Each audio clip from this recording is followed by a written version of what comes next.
Alright, so this is the second video from Budget Tip again, just about the accessories. So, the wear and tear right here for the QD mount when I was using it, very slim. I still like how slim this is. This is the mod 2 of the trail hook. But there's just wear and tear right here, and then wear and tear right here, just from the clip, the hook clipping over when I had to deploy it real quick. So not much issues. I still recommend this because it's so slim. I still recommend this trail hook. When it came to the telescoping brace, the rail system there's this weld right here that they put over this part, and the rails would ride over the rail part on top of this upper, and it would scratch up the upper, and as you can see those streaks right here, the metal streaks right here, it's just the paint chipping off each other. So there's that. And another issue I've been having is the chipping of the paint right here. Now it'll be hard to see with the lighting, but where it reflects off is the metal exposed, because when you let gravity fall, it falls right in there and it starts chipping away at the paint. So it's just really bad finish. I did pinch my finger there in between when I was holding it down like this. Put my finger against the rail right here, and I let it fall. My finger got pinched. And, you know, it's very small. If I had to make a critique about it, I wish they had like a rubber piece right here. So if they had a rubber piece right here integrated into here, I don't think it would be much of a problem. But it is going to wear and tear, and it's going to be pushing against this piece right here. And you can see a little paint chip right here too. Paint getting worn away.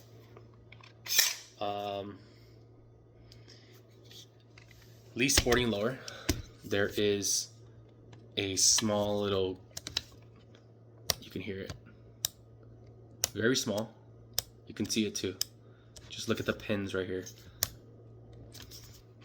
very small, but there is just a give to it. And I don't know if that's a failure extract, what's causing the failure extract, but the small little give is kind of annoying, just to hear it, but also like to know that in my mind that this is not always secure. But it's got an AR trigger, I still like that. It's got storage, yes, I like that. It's just that very small gripe I have, that it's not flush onto there. The monolithic rail system, I have no issues with the riser. Trigon is just a small side picture, so I plan to get a bigger side picture. Sorry, a window. But the upper rail system, the issue I had was when you pull the charging handle and your index finger gets in the way. When you pull, you have to move your finger, so you have to have less space on that charging handle to secure the start charging handle on that lip. Okay, so again, when you pull, you have to move your index finger off a bit so that you can get that lip to hold the charging handle, right? That's the only gripe I have with this little section right here. I get why they have this section so that they have a strong, build for the upper. But if they were just to move it off or have this empty, they do them though. Okay, let the company do them. But it is just a little inconvenient because now I have to train myself to hold it back and keep my fingers away from it. But that also means I have less control of my charging handle when I'm pulling it back. Okay, I still like this upper piece because it gives me an option to mount my light pad. Okay, so I get why they have this upper piece. It's just the inconvenience with this section right here, that part, which may impede my index knuckle. I just have to have less grip onto it, tighter grip, but a less surface area and tighter grip to make sure I let it hold onto that ledge for the lip. Okay. when it comes to this lower right here, it's flush. I won't get like it's somewhat flush, right? But the issue I have now is this part is very well known to get hot. Okay, so when this section right here gets hot because of the chamber, when it fires and the chamber is right here and it heats up after 2 mags, it's not practical to hold because you can't really hold it. You can't hold it like this anymore. So after 2 mags, it gets too hot to even hold. So you have to wear gloves, or you just have to burn through it. So I wish they designed this to go over and ventilate some holes into the handguard system, which will help alleviate that heat, but also will help protect the hands from burning up. And so it would have to go over this, but keep in mind it's just a tight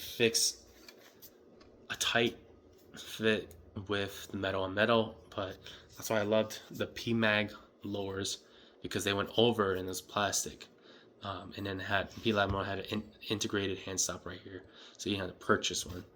I had purchased this hand stop with the intentions of having my hands up here, but obviously this is just way too small to even keep my hands up here. So unless you had a stock, an SBR this, right, and have a stock right here, you can keep it like that. But with me trying to keep this as a pistol, right, trying to maintain this as a pistol, the handbrake had to be faced this direction, and so my hands can be placed like that. I wanted something where my support hand, index finger can push against something, but also my 3 fingers can pull back against something. So there's a pressure going 2 ways, forward and back, right? So I can have a stable platform for my support hand. But it just gets hot right here, okay? Like I said, I got rid of the handguard, the magwell, the extended magwell, because there was cuts and the screws were not keeping it locked in. So I decided to just take it off. I used the lips of my magazine to fit it in. Oh, and the issue was when I had the plastic mags, or sometimes when I had these, these are the HK mags, put it in, sometimes it wouldn't be secured all the way, so I'd have to double check by pulling or double check by slapping it in. So I just decided I'll just run it without the magwell.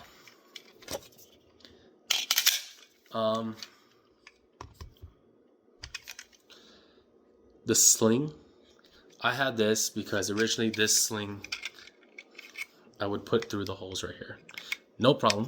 It's just gonna scratch up the finish right here. So I decided to put this PMAG sling mount right here, and now that I have it there, it's good. Single mount. This is still the bungee sling that came with the SP5K. It's practical in terms of if I want to present it when it's closed like this, present it up and still shoot it like this, I could, okay? What isn't practical is stability. So it moves around. It's a bungee sling, so it's going to move up and down a lot. You really have to hold the firearm still. It's secure against your body, okay? It helps when you want to release it and go for something else temporary, like a firearm, sidearm. But when it comes to keeping it stable, I have to hold it. So if I have it sling this way, I have to hold the firearm against my body, keep the suppressor away from my body, unless I have to cover or something. But I have to keep the suppressor like this and secure it against my body. Okay. Then I can use my weapons hand to pull a sidearm if I have a sidearm right here. Okay. Generally, most of the time, I have the firearm on my weapons side right here. Mine is just going to be, if I had a sidearm, it'll be against the sidearm right here. So it'll be 2 weapons right here. But if I had it right here, and I had no sidearm, this is where it would go. I would still have to secure it against the side of my body, and then my sling be right here. Okay. So, you know, I switched between the two, but if I had my sidearm, my duty belt right there, I'll switch it to this side, so that if I were to push this and transition, I could push it to the side and transition to my sidearm right here on my weapon side, and this would still have to be somewhat secured to something. And I can probably get something from my belt, or I can have a strap and strap it in so I can somewhat stay on my side. But like, does it move a lot? Yeah. Is it gonna impede my way of travel? Yeah. Unless I move it way back, but that's still gonna impede my way of travel because my firearm's still doing that. And again, this is all based off this bungee sling, but it's not just the bungee sling, it's any sling. Okay, keep that in mind. So for the intent purpose of what I have it for, it's good enough. When I think about practicality, I think there's better options out there. I'll do my research, but this is good for what I want it to be. All right.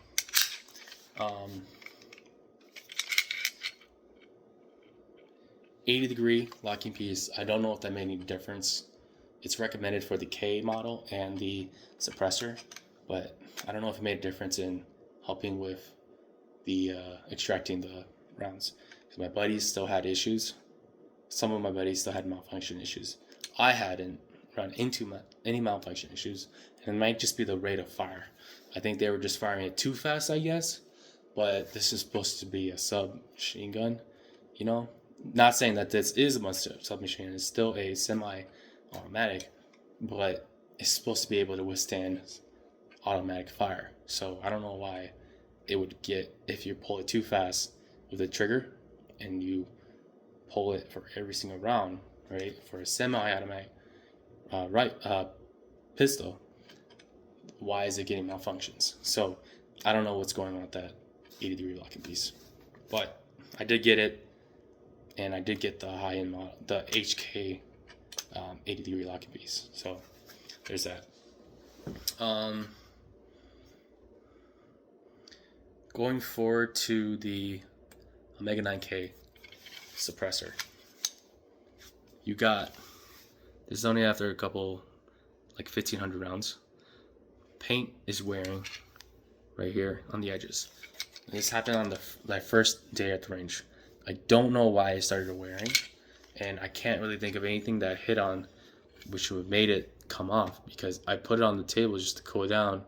The next thing, at the end of the day, when we were done shooting, I started seeing wear and tear on the edges right here of the paint. So the finish, I guess, just isn't the best. It is short like I wanted, but I started the finish was come off, you know. And when I look at the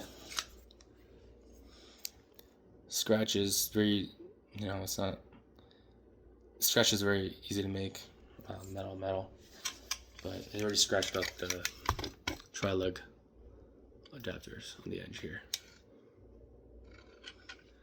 Just a couple scratches here and there from just attaching the suppressor on there.